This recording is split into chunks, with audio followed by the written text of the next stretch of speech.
was fun because me and Two clicked the first day. Me being from Oakland, it was like you could recognize a fellow, native. And as soon as we started talking, it was like we stayed in trouble the whole season. Like, oh, were you so bummed when he got eliminated? I was so, because we had camped together. It was me, him, and Chris in the tent. Yeah. So it was like that was our camp, that was our crew, and when you lose one, it's. You had to become close to a few of them, right? Everybody. I'm so close with everybody on the show. I mean, I talk to them on a daily basis. Because I feel like people don't really know what goes into it. It comes off as 45 minutes for us or something. Yeah, I think we're filming for 2 months straight almost, and it's, you're being recorded 18 hours. I mean, that's a lot of footage to be condensed down to 45 minutes. Do they try to catch a lot of the drama? I mean, they do. I think as a grown-up, you have the decision to either engage or walk away from a situation. You're being personified. At the same time, you have to understand that there is millions of people watching this show. Mm-hmm. And when you look at it that way, how do you want to come across? Because no one goes to the restaurant of the villain. I always wonder too, like in those challenges at the very last minute when they're like 10 seconds left, are people really cooking up to that last second? Quick fires for me were the best because I think quick. Yeah. And you like being under the pressure. I love that pressure. I don't need 2 days to cook a dish. Like, give me 2 minutes. What about the camping one though? Because that changes all structure of cooking. I think it's more. It's like having a blackout in the middle of the game and being stuck there for all those hours, and then being like, okay, now let's play. Is it kind of fun? Oh, it was a blast. We had so much downtime. I'm actually the one that built the slide on the side of the mountain. So it was like, what are we going to do? We have all this dead time. Well, let's go sledding. I mean, there's 4 feet of snow and there's a hill.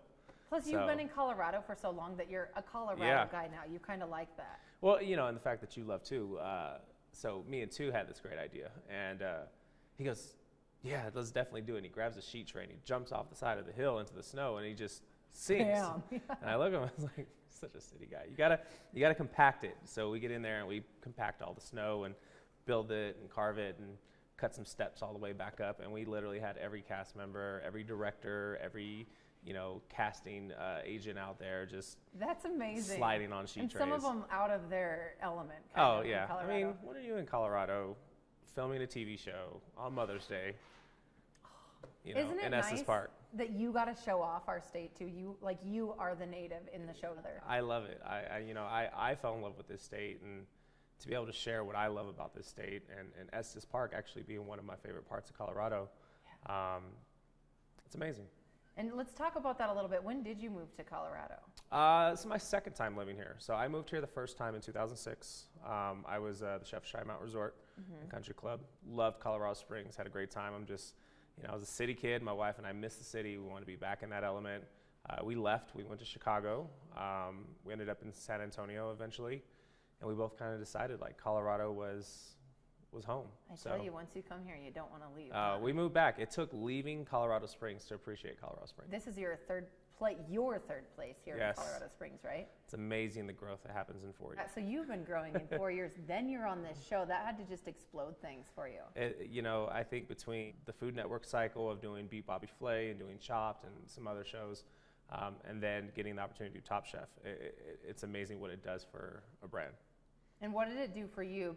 Because we'll talk about your background here in a second, but what did it do for you now, maybe your confidence? I think when you put yourself out there, you're becoming vulnerable, and you're sharing your story with the world, and your feelings, your emotions, your struggles, your insecurities.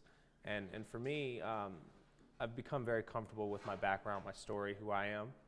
And, you walk away with a different perspective because you have to think about all the steps that you're going through before you do them. So you have a lot of reflection, especially when you're doing your interviews, because you recap every single step that you did over the last 48 hours. And you're like, well, why did I do that decision? Oh, that makes complete sense. Are you guys watching a recap of it kind of and going, and they pause it and you go, okay, what were you thinking in this moment kind of thing? We don't get to watch the footage, but we have producers that are on the show, and they have a book that is strictly for you. Oh, cool. And they all share this book. So they're all writing notes as they watch you work. And then as you sit in an interview like we are right now, they're recapping. So why'd you decide to make a left instead of right? Why'd you grab chicken stock instead of beef stock? And you kind of replay this experience in your head, and you're thinking to yourself, man, that could really tear a person down, though. Yeah, it's like Why the did most you do intense it? therapy session ever.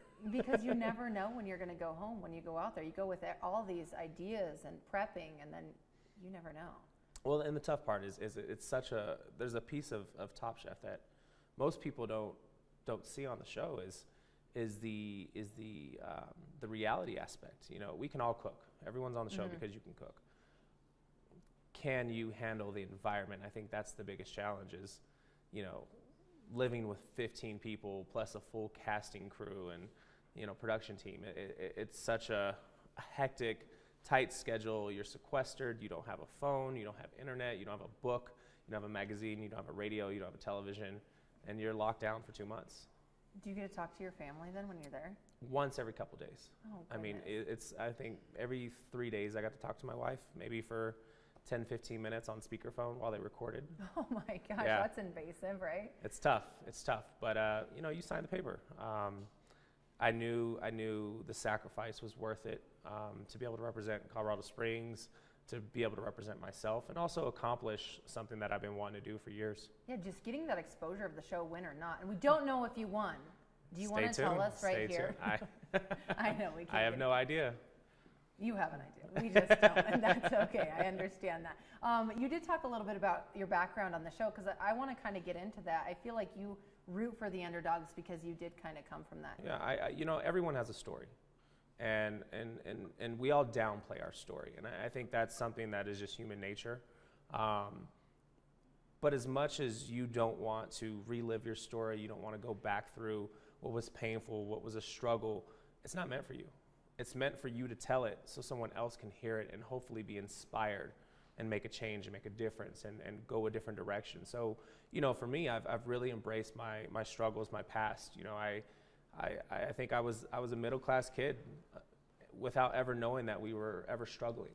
And it wasn't until my father passed when I was 10 years old where we were kind of put in a situation where it was unexpected, there was nothing lined up, and you know, we were forced to make it happen, my brother, my mother, and myself. And, you know, shortly after that, my mother went through a tough time and ended up, you know, going through her own journey. And, you know, my brother, the same thing. So I was really by myself. And cooking is what really took me out of being, you know, on the streets and being a tough, you know, troubled teen to finding this family of encouragement and positive experience that, you know, these chefs were mentoring me with. And I ended up getting a scholarship. I ended up winning $30,000 in high school to go to college, which I never even thought about. That's a big thing in high school. I mean, you know, for a kid that's just trying to get home and not, you know, get shot, I'll take it. How much did it mean to you at the time? Because sometimes you're young and you're like, oh, $30,000, I'll go to college. Yeah, you know, I didn't realize the magnitude of the scholarship, but I had moved in with my girlfriend's parents. They had taken me in, and she had one rule. She was she said I had to go to school and I would be able to live there. That was the only thing, is I had to take advantage of that opportunity. So I lived with them. I went to college and I ended up marrying their daughter. So we're getting ready to celebrate 15 years, which is amazing. It's like a little fairy tale. I know, right? And then the cooking school, I brought you through to where you are now. Mm-hmm. We talked a little bit about you worked at Cheyenne Mountain Resort, then you had your restaurants here and everything. Obviously now you're getting a lot bigger on the show. How did you get to be on Top Chef? You know, Top Chef, I had applied for a couple years through the last 15 seasons. And this was the one year where I stopped trying. I was opening a new restaurant. It wasn't on my radar. I'd kind of just moved on. It's never going to happen. And I'd gotten really far last season in the casting process. I got brought up to Denver. I got to cook on camera. I felt really confident, and then I never heard anything. So I went on this amazing journey through Asia and got to work in Japan. I got to work in China. And when I got back, I wrote these essays on my travels, and they got picked up by publications all over the country. And eventually, one of those essays landed in a casting director's inbox, and she read it, and she sent me an email through my website and said, hey, I'm looking for chefs that speak Cantonese or Mandarin, and I just read your background. I have no idea if that applies to you, but would you be willing to talk about doing a TV show? If not, I've read your menu. It looks very creative. I also am going to be involved with Top Chef next season. Love to talk to you about that. So my immediate response was, I will buy a Rosetta Stone right now. And whatever you want whatever you need.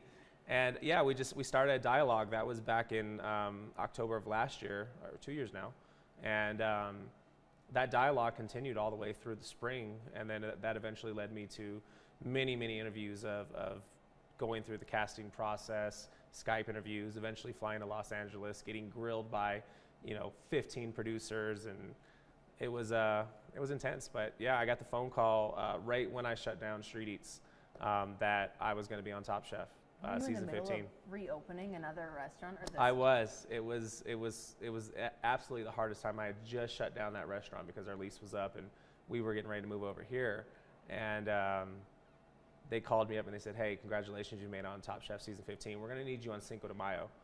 And we were opening this restaurant on May 1st. So I was literally in this time crunch of having 4 days of being in my brand new restaurant where we've worked every single day to make this happen. So, yeah.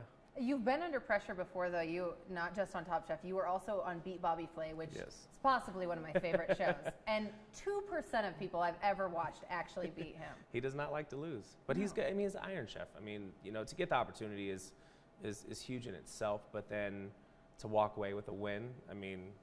How did you do that? I don't know. I just kind of blacked out and. That is the best strategy. Everyone was cheering. And then they talked about a little bit about your menu and how unique it is. You've had the bacon burger. Uh-huh. Do you still have that here? Oh, yeah. We do the bacon jam burger, the tiny burger, the tempura jalapeno. There's certain signatures that have stayed since day one when I opened this restaurant in the back of the Triple Nickel, which many people don't realize. There was a year of me grinding in the back of the Triple Nickel Tavern, which was so unorthodox because I left the Craftwood to go start this. And I built it with my wife for a year back there before we moved to the West Colorado location. So, this is a true family-owned business. I mean, it's her and I. We don't have partners. We don't have investors. It's something we've built, and we're truly a part of the community. You've invested a lot into that, and it's not like you came from here. We'll just hand you. No, not at all. Stuff. So does that make you ever want to work to help folks that are in your same shoes that you were in before? I think that's my responsibility. It's a passion, but it's also my responsibility is to be an educator, to be a mentor. Someone gave me a chance. Someone took a chance on me. Someone gave me the right mentorship, and I strive to do that. I love working with programs here in Colorado Springs like Second Chance Through Faith, Griffiths Center for Kids, CASA. I mean, these are organizations that are here locally that you can make a difference. Just I have two kids right now in my kitchen that are doing phenomenal. That's amazing. Anything else you want to ask? I mean, I want to know about the characters in the show, but I don't want to ask that on here. What's going through your mind when you're waiting, to hear, who's on the top? Oh yeah, who's on the chopping block? What's going through your mind? When you're on the show and you get to judge this table, it's one of the most stressful points because now you start to question everything you've done. Did I do it right? Did I do? Because you have no feedback up until that point. You've presented a dish, you've stood before the judges, given a description, and walked away. You don't get to hear that commentary of what they thought of it. So when you're standing there and they announce the top, which they always do first, you're praying and you have your fingers crossed that you're going to be on the top. When you don't hear that, when you don't hear your name in that, now you're like, I'm in the bottom, I'm in the bottom, I'm in the bottom. And you're freaking out and you're nervous. And, if you do end up I think I've been in the bottom once or twice. I think twice in both teams, right? It's not top team, it's Top Chef. I know. Yeah. Why so many team challenges? But it's one of those where you question, did you do it? But everything's education. I never lose, I always learn. And if you maintain that philosophy, you've already won. You're gaining experience, you're gaining education, you're gaining feedback, and yeah, it's stressful. It's a lot of anxiety. I imagine it's a lot of stress going into that. I thought of another question too based off that, and I forgot what it is, so we'll skip it for now. But I do know what you were saying about the environment thing and putting yourself, because you all know you're good cooks, but then you're against the best cooks too. Like if you and I cooked, obviously I would win, but you're against. No, All right. I'm not a great cook. I throw together whatever I see, and it makes an edible dish. But I can't remember the girl's name, and that doesn't really pertain to the interview, but you were talking about the pressure of the environment. She had red hair. Oh, Melissa. She was a great cook, and you could tell she's just like, She was so nervous. she'd never been in that environment. It's scary. And I think that's everyone's fear going on the show is to go home the first week. Yeah. You know, I think we're about 5 weeks in. This week is week 6. So, you know, we're about midway through the season. And your fear, everyone walking in, is I don't want to be the first one to go home. So poor Melissa, you know, that was hard to watch. You make it past week 2, and then you're like, okay, I've learned a lot. It's good exposure anywhere from here, kind of thing. And Yeah, you know, even when I did Chopped, it was I got all the way to the end of Chopped, and I was so excited because I knew I'd won the show. There was no doubt in my mind that I had won Chopped, and I lost, and it blindsided me, and it caught me off guard. But when I walked away from that experience, I realized, you know what? I had the opportunity to fly to New York, cook on Food Network, get exposure to millions of people, and I made 60 minutes of airtime. Yeah. That is huge, especially for Colorado Springs. Being Southern Colorado, we don't get that kind of exposure. So, you know, I don't lose. I learn. Yeah, you forget that in the moment sometimes until you get away from it. Yeah. Anything else, AJ? I guess let's talk about, last week we saw you, a big guy with a little tiny utensils. Oh, was that last week? 2 weeks ago. That was the 2 weeks ago one. The child one, that was hilarious. Watching, especially you have a lot of big guys on this season with tiny little pans. Oh, so this season is the season of the big guy. I mean, there's so many of us that are extremely large. Don't they call it bear cave? Isn't that what they were calling? I somehow got drawn into this bear group, and I don't understand. I never slept in the bear den, but I guess it's because I'm a big dude. But they wanted to promote Top Chef Junior, so the challenge was to work with all of these kid-sized toys, these micro pieces of equipment. So baby whisks and spatulas and mixers and saute pans. And I think at one point I even joked that I could fit 3 saute pans in one hand. I mean, that's one of those experiences. And those kids were rough, man. Okay. They were brutal. Let me tell you, I've never seen a kid have that good of a palate. I've never had a deconstructed taco. How is this your favorite deconstructed taco? Or the spaghetti. The kid loved zucchini noodles. I was like, what kid eats zucchini noodles? But hey, they are sophisticated. Yeah, and the beauty is two of the kids were local Colorado chefs' children. So it was Lachlan from Frasca and Alex Seidel from Fruition. So that was their kids. Oh. So they have a little bit of education in food. Yeah. But man, they were brutal. I think they were tougher than most judges' tables. That one was a tough challenge. Yeah, I think getting the opportunity to do television is a great platform, and it's great, for business, of course. But as a entrepreneur, I'm more humbled in the fact that I get to represent our town, our city, and continue to push this amazing perception of what we have here. This is one of the most beautiful places I've been in the world, and there's no point in being cocky because there's always someone better. So why would you get egotistical or extremely pompous about it? Television's great, but it's not reality, and you have to remember that there are relationships to protect. There is values to remember. That's your day-to-day life, and when all of that phases off, what's left? So for me, I pay attention to the bigger picture. But it is fun to watch. It's crazy. And I'm sure you've had people just come up to you so excited to be able to be here. I always invite people into the kitchen. I get so many guests that come in on an evening that they want to take pictures and they want to be a part of the kitchen scene. And my favorite is actually the Top Chef Juniors. I mean, I have so many kids that come into this restaurant that they're diehard foodies, and we give them chef hats, and it's absolutely amazing to hopefully inspire them to, become the next generation. Yeah, that is good. The whole experience for them right there. Do you want to get in the kitchen then? I guess just kind of talk about real quick, last question. What's next? So I think what's next for me is really focusing on four. Four is a very personal concept. I've grown my business to this stage, but four is a lot of people don't realize.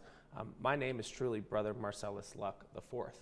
I had to So- explain to somebody that your true name is Yeah, Brother. that some things you can't make up, and having my name so special, but also passed down. I wanted the restaurant to start there. So four is actually a tribute to my parents, my father, my grandfather, and my great-grandfather, because I'm the fourth.